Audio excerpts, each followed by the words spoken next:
오늘은 철관음을 마셔볼까 해요. 철관음은 6대 다류 중에서 오룡차에 해당이 되고 발효는 반 정도 발효시킨 반발효차죠. 철관음은 목책철관음과 안개철관음 이 두 가지를 오늘 소개해 볼까 하는데요.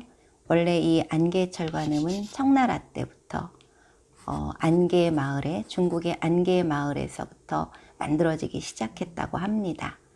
1900년대에 30년 동안, 전후로 30년 동안 청나라 때 목책 사업이라는 것을 실시했다고 합니다.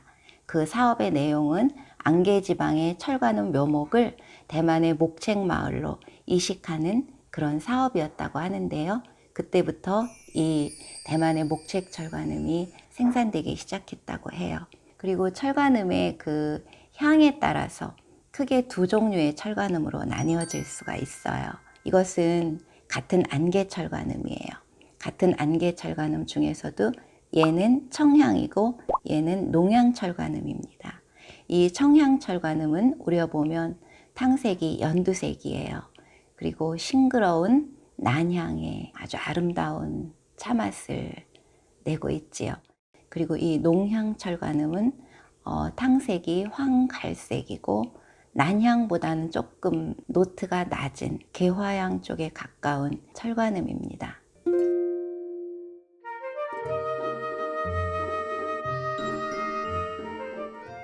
다양한 차를 마실 때 어떤 용기를 선택해야 할까요? 차의 용기를 도기 쪽과 자기 쪽으로 나누어 봤습니다.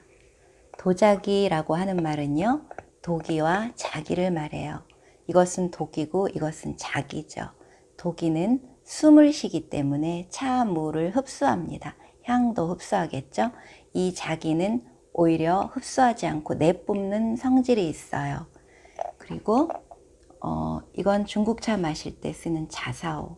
이것은 도기류 쪽에, 그리고 이것은 옥이에요. 옥이나 돌 역시 흡수하겠죠. 그래서 도기류 쪽의 성질입니다. 이 자기류 쪽의 성질은요, 유리, 내뿜죠. 그리고 이것은 동이에요. 금, 은, 동들은 흡수는 하지 않고 내뿜는 성질을 갖고 있습니다. 그리고 이것은 독이지만은 안에 금으로 코팅이 되어 있기 때문에 독이나 자기나 어느 곳에도 다 쓰기가 적당한 호라고 여겨집니다. 그래서 우롱차류는 이런 자기류에 마시는 것이 좋다고 생각합니다. 차의 양은 얼마나 해야 할까요? 녹차나 황차, 화차류를 제외하고 청차, 오룡차나 보이차, 백차 등은요 1인 기준으로 3g 정도를 하시고요. 한 명 추가할 때마다 1g씩 높여가는 것으로 하면 가장 적당한 것 같습니다. 그러면 차를 한번 타볼까요?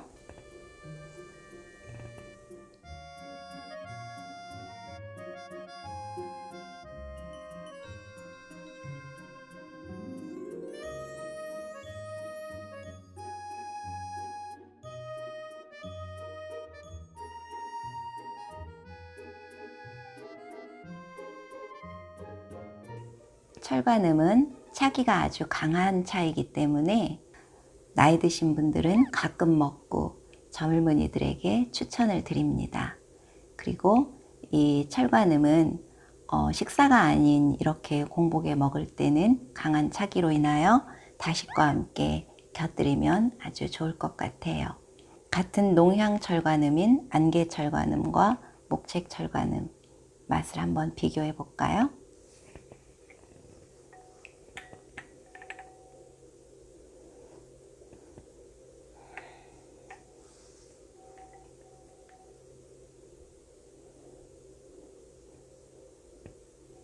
지금 안개철관음은 봄차지만 목책철관음은 가을차예요. 그래서 좀 비교한다는 말은 좀 잘 안 맞겠지만은 이 안개철관음에는 개화향이 확실히 잘 느껴지고 있고요. 이 목책철관음 역시 향이 아주 아름다우면서 순냄새가 좀 나네요. 맛을 볼게요.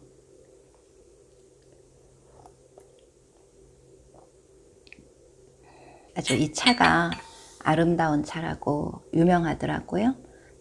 맛도 아주 부드럽고 달큰하면서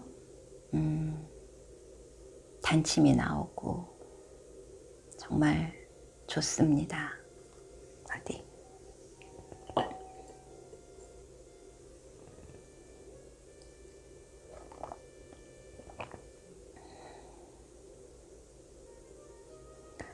이 차는 목책철관음은 가을차기 때문에 맛이 좀 안개보다는 청량감이 좀 있어요. 그리고 역시 달큰하고 그 구수한 향기가 일품이네요.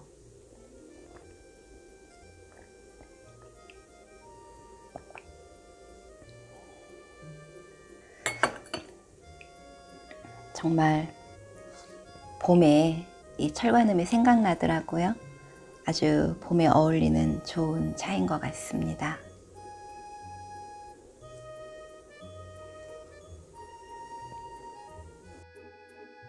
봄에는 만물이 소생하는 계절이라고 했습니다.